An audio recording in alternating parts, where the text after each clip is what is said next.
El Fondo Monetario Internacional, el Banco Mundial, el Banco Central Europeo y dos organizaciones no gubernamentales internacionales como Oxfam y ActionAid, o sea, de distinta naturaleza, están refiriéndose a la inflación que ha sufrido el mundo recientemente como inflación por codicia de las grandes corporaciones internacionales.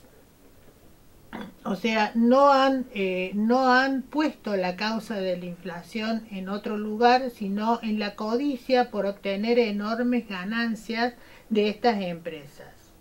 Las dos, bueno, sabemos todo lo que es el Fondo Monetario, el Banco Mundial y el Banco Central Europeo, son gigantescas entidades financieras.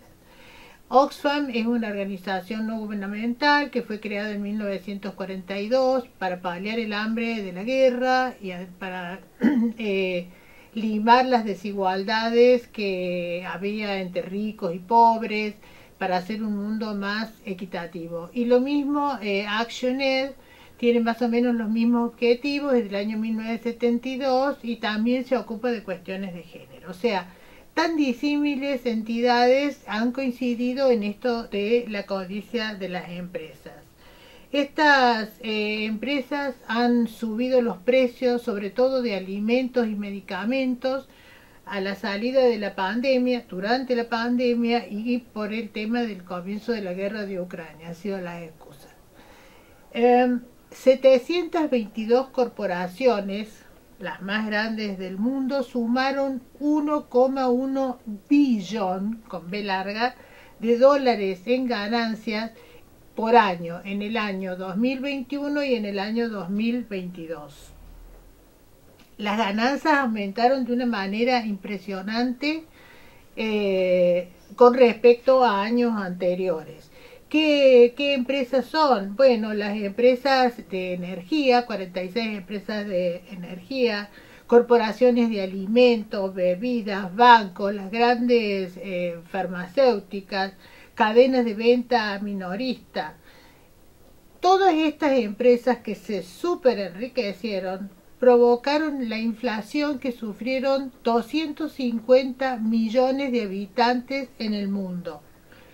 En este tiempo se produjo la mayor extrema pobreza y extrema riqueza que no había ocurrido durante los últimos 25 años. Vamos a ver ahora un video de la BBC de Londres, donde explica claramente esta inflación por codicia.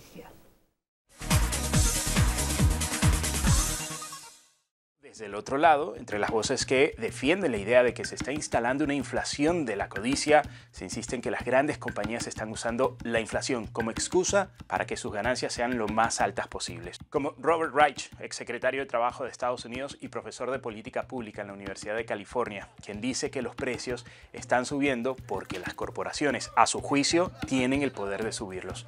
Reich cita, por ejemplo, a la multinacional Procter & Gamble, que anunció que comenzaría a cobrar más por algunos productos básicos de consumo en Estados Unidos en momentos en que registra una enorme rentabilidad, aunque la compañía lo atribuye al aumento de los costos de las materias primas y a los mayores gastos en el transporte de las mercancías. Y dado que la mayoría de estos gigantes participan en mercados de todo el mundo, el problema no se queda solamente en Estados Unidos. Aunque las opiniones son divididas sobre el fenómeno de la greedflation, los economistas con los que habló BBC Mundo sí coinciden en un punto: existe actualmente un aumento de los monopolios y de su poder para fijar los precios. El exsecretario de Trabajo de Estados Unidos recuerda que desde la década de 1980, 2/3 de todas las industrias estadounidenses, por ejemplo, se han vuelto más concentradas. A esto se suma que durante 2020 y 2021, en medio de la pandemia, las empresas de múltiples sectores quebraron o quedaron en una muy mala posición y fueron compradas por otras compañías.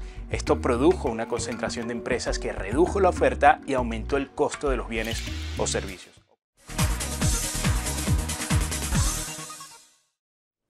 En nuestro país, algunas de las empresas que se enriquecieron muchísimo fueron Arcor, que en realidad maneja nuestra alimentación, cuyo principal dirigente es Pagani; Mercado Libre, que no produce ningún tipo de bienes, sino servicios, que Marcos Galperín es el dueño; laboratorios como Bagó, Coca-Cola, Nestlé, YPF, Toyota, corporaciones exportadoras de soja, los 32 aeropuertos que maneja Eurnequian, el Banco Galicia, Swiss Medical, Coto, bueno, y muchas otras más.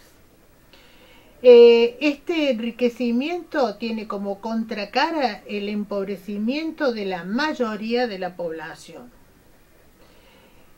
¿Qué es lo que se puede hacer para frenar este enriquecimiento o paliar esta situación? Bueno, tanto el Banco Mundial como el Banco Central, como el FMI y estas dos ONG a las que ya hicimos mención, recomiendan esto que se llama el impuesto a la renta extraordinaria.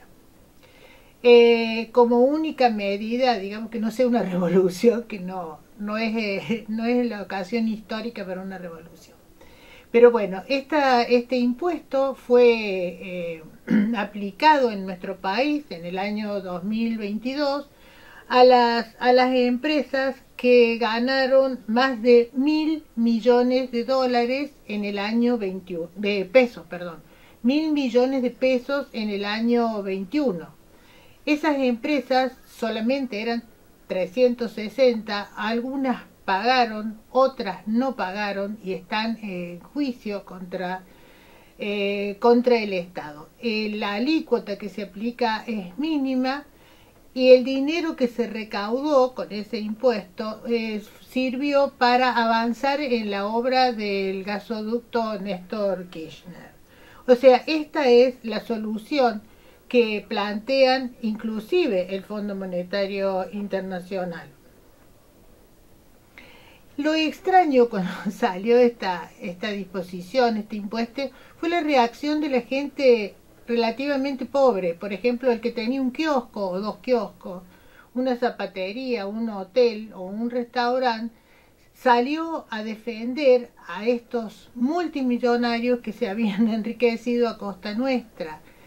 No sé, ellos habrán pensado que habían ganado 1.000 millones de dólares de pesos en un año o que le iba a alcanzar el impuesto.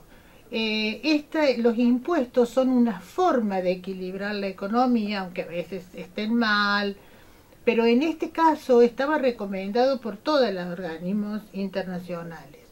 A nosotros, a ustedes, a la mayoría, no nos va a alcanzar ese impuesto porque 1.000 millones de pesos no lo hemos visto nunca. Entonces, apoyemos este tipo de medidas que en definitiva sirven para poder hacer una balanza más equilibrada entre riqueza y pobreza. Y no olvidemos que las empresas lo único que perciben son ganancias y a costa de cualquier cosa.